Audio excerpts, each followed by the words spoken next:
అందరికీ నమస్కారం. ప్రొద్దుటూరు నియోజకవర్గంలో ప్రజల చేతిలో శాశ్వత రాజకీయ సమాధి కట్టబడినటువంటి రాచమల్లు శివప్రసాద్ రెడ్డి గారు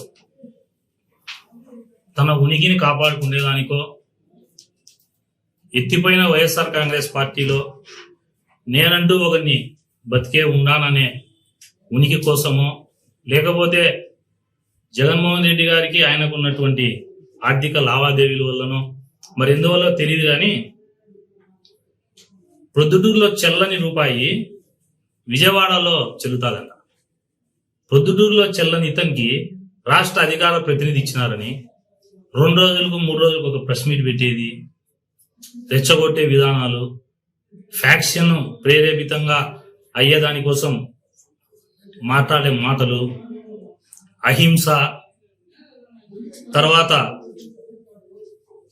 ప్రజల్ని తప్పుదోవ పట్టించే మాటలు మాట్లాడుతున్నాడు.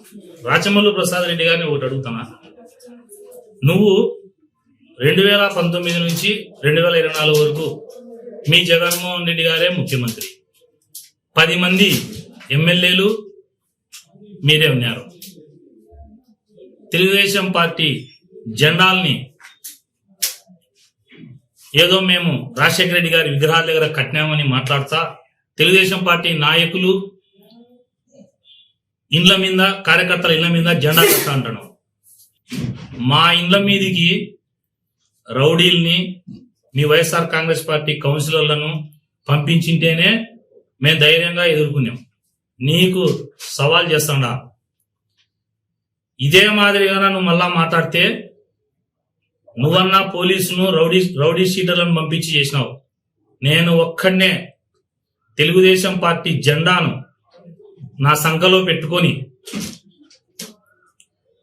గాంధీ విగ్రహం, మున్సిపల్ ఆఫీసులో ఉన్నటువంటి గాంధీ విగ్రహం కానుంచి ఒక్కనే నడుచుకుంటా రాత్రుల్లో దొంగగానో కాదు, నీకు టైం చెప్పి పలానా టైంకి వస్తా అని చెప్పి వచ్చి మీ ఇంటి గేటుకు తెలుగుదేశం పార్టీ జెండా కట్టి వస్తా.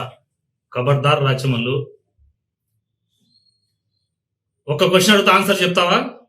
యువగలం పాదయాత్ర జరిగేటప్పుడు రామారావు గారి విగ్రహము గవర్నమెంట్ హాస్పిటల్ ఆ టర్నింగ్ లో, ఆ గవర్నీ సర్కిల్ దగ్గర ఉండే రామారావు గారి విగ్రహం పైన నువ్వు ఎమ్మెల్యే కొన్ని 5 సంవత్సరాలు, అధికార పార్టీ ఎమ్మెల్యే 5 సంవత్సరాలు రామారావు గారి విగ్రహం దగ్గర ఎదురుగా పైన నీ ఫ్లెక్సీలు కట్టలేను అంటే సిపిఐ వాళ్ళు కట్టరా, సిపిఎం వాళ్ళు కట్టరా, ఇతర రాజకీయ పార్టీ వాళ్ళు కట్టరా? అంటే కేవలం ఇప్పుడు నీ ఉనికి కోసం నువ్వు మాట్లాడతావా? రాచమల్లు ప్రసాద్ రెడ్డి గారికి చెప్తానా, ఒక్కడనే వచ్చి మీ ఇంటికి కడతా. రెండవది, ఈశ్వరుడు నాకు దయదలిస్తే ప్రజలు ఓట్లేస్తే అన్నావు. శివపార్వతుల సాక్షిగా అని చెప్పి నువ్వు అబద్ధాలు చెప్పినావు కాబట్టి శివుడు నీకు పలకడు. శివపార్వతుల సాక్షి అని అబద్ధాలు చెప్పినావు. రాచమల్లు గారిని ఒకటి అడగాలనుకుంటున్నా, సంవత్సరంలో 365 రోజుల్లో నీ పెళ్లి రోజైనా, నీ పుట్టినరోజైనా, లేదా పండగల రోజైనా, ఒక్కరోజు 365 రోజుల్లో గుండె మీద చేసుకొని ఈ రోజు నేను అబద్ధం ఆడలే, అన్ని నిజమాన్నే అనే ఒక్కరోజు చెప్తావా? 365 రోజుల్లో ఒక్కరోజు చెప్పు. రాచమల్లు శివప్రసాద్ రెడ్డి అనే లాంటి వ్యక్తి ఎలాంటి వాడంటే, అరుంధతి సినిమాలో నేను చెప్పకూడదు, పశుపతి లాంటోడు. ప్రజలు అతనికి పశుపతిని సినిమాలో ఎట్లా సమాధి కట్టినారో రాజకీయంగా రాచమల్లు ప్రసాద్ రెడ్డి గారిని అట్లా సమాధి కట్టినారు. పశుపతి అప్పుడప్పుడు బయటకు వచ్చి పీడించినాడు చూడు, అట్లా నువ్వు ప్రజలను పీడించడానికి తయారైనావు. యువగలం పాదయాత్రలో ఇదే విజయకుమారాల సర్కిల్ కా నుంచి ప్రతి ఒక్క షాపు ముందర దౌర్జన్యంగా ఆ రోజును ఫ్లెక్సీలు కట్టినావు. మరి నీ మాదిరి ఎక్కడ మేము దౌర్జన్యంగా కట్టలే. స్వచ్ఛందంగా ఎక్కడ ఖాళీ ప్రదేశాలు ఉంటే, ఎక్కడ కూడల్లో సర్కిళ్లలో అది ఆనవాయితీ.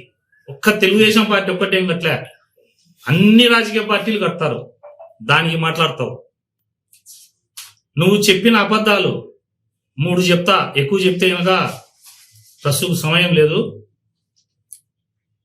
తెలుగుదేశం పార్టీ జెండా ప్రొద్దుటూరులో ఇట్లా చూపించావు, నా కంఠంలో ప్రాణం ఉండగా ఏర్నేనని. అంటే ఇప్పుడు ఏమైంది? మళ్ళా అప్పుడు ఏం చెప్పినావు? ఇదే నాకు లాస్ట్ ఎలక్షన్లు 2 మా వారసులో యువకులో పోటీ చేస్తారన్నావు. నీకేంటికి అల్లరంత? రోజు ప్రశ్నలు అనిపించడం, ప్రశ్నకు పెరగడం, తెలుగుదేశం వాళ్ళ మీద అవాక్కులు చవాకులు పెరగడం. సవాలు స్వీకరించు, నువ్వు టైం చెప్పు, డేట్ చెప్పు. నేను ఒక్కనే, ఎవ్వరు పోలీసు వాళ్ళని పిలుచుకరాను. ఒక్కడి ఎవిడెన్స్ కోసం ఒక్కడిని పిలుచుకొస్తా. ఫోటో తీసేవాడు ఉండాలి కదా. మళ్ళా నువ్వు ప్రవీణ్ రాలే, ఎవడు వచ్చి కట్టిపోయినాడని నువ్వు మళ్ళీ అబద్ధాలకు తొలగిస్తావు. ఆచమల్లు ప్రసాద్ రెడ్డి గతంలో చెప్పినా ఇప్పుడు చెప్తున్నా, నువ్వు నిజంగా శివాలయం సర్కిల్లో గొంతు కోసుకొని పడిపోయినా కూడా రక్తపు మడుగుల్లో నువ్వు గిలగిలా కొట్టుకుంటా అంటే దారిన పోయే పొద్దుటూరు ప్రజలు చూసి రాచమల్లు ప్రసాద్ రెడ్డి ఈ పొద్దు ఏందో కొత్త యాక్షన్కో కొత్త డ్రామాకో తెరలేపినాడు, రోజుసేపు ఉంటే గనక లేచి ఇంటికి పోతాడులే అనుకుంటావు. నువ్వు గిలగిలా కాళ్ళు చేతులు ప్రాణం పోయేటప్పుడు మనిషి అట్లా కొట్టుకుంటాడు, అట్లా కొట్టుకుంటా పడిపోయినా కూడా అయ్యో పాపమని ప్రజలు నీ దగ్గరికి రారు. అంత పరిస్థితుల్లో ఉన్నావు. మన్నా ఒకటి మాట మాడతాడు, మేము జగన్మోహన్ రెడ్డి మేము అబద్ధాలు చెప్పలే, నిజాయితీవంతుడు, అందుకే జగన్మోహన్ రెడ్డిని నమ్ముకొని మేము పోయినామని. నీ అటోళ్ళకి టికెట్ ఇచ్చి జగన్మోహన్ రెడ్డి సంకనాగిపోయినాడు. ఇంకా జగన్మోహన్ రెడ్డి అనే వ్యక్తికి నిజంగా తెలివింటే, జగన్మోహన్ రెడ్డి అనే వ్యక్తి నిజంగా రాజకీయ నాయకుడు అయితే అసలు నీలాంటోనికి అధికార ప్రతినిధి పదవి వేయడమే తప్పు. పదే పదే ఎలక్షన్లప్పుడు వర్క్ అట్ హోమ్ చేసి అతనికి టికెట్ ఇచ్చినారని అవహేళనగా మాట్లాడి లాస్ట్కు వర్క్ అట్ హోమ్ చేస్తామని చెప్పబడిన వ్యక్తి చేతిలో ఓడిపోయినావంటే ఇంకా నీ పరిస్థితి ఎంతో పొద్దుటూరులో నువ్వు ఆలోచన చేసుకోవాలి. ఇప్పటికైనా రాచమల్లు ప్రసాద్ రెడ్డి తప్పులు ఎక్కడ చేసినాం, అహంకారంతో అహంభావంతో తలకు పొగురెక్కి నువ్వు చేసిన 4.5 సంవత్సరాలు నువ్వు చేసిన నరమేధానికి ప్రజలు చీకొట్టి నిన్ను, నీ రౌడీజాన్ని, నీ డబ్బును అన్ని ప్రజలు తిరస్కరించినారు. ఈ రోజుటికైనా మనిషిగా నువ్వు ఒక్కరోజు బెడ్రూమ్లో ప్రశాంతంగా కూర్చొని నేను ఏం తప్పు చేసినా లేదా నేను ఎందుకు ఓడిపోయినా ఆత్మ పరిశీలన చేసుకోకుండా అవాక్కులు చవాక్కులు పేరడం మానుకోవాలా. టైం చెప్తే జెండా కడతాం. రెండవది, నువ్వు అంటున్నావు కదా అధికారం వస్తే అని, ఉన్న రోజే నువ్వు కట్టకుండా కార్యకర్తలు నాయకులను, తెలుగుదేశం పార్టీ నాయకులు కార్యకర్తలను కాపాడినా. మళ్ళా కూడా చెప్తున్నా, నాకు ఏ పదవి ఉన్నా పదవి లేకపోయినా రాజకీయాల కోసం కాదు, నమ్మిన పార్టీ కోసం, తెలుగుదేశం పార్టీ కార్యకర్తల నాయకుల కోసం నేను వస్తా అడ్డం. నువ్వు ప్రభుత్వము రాదు నీది.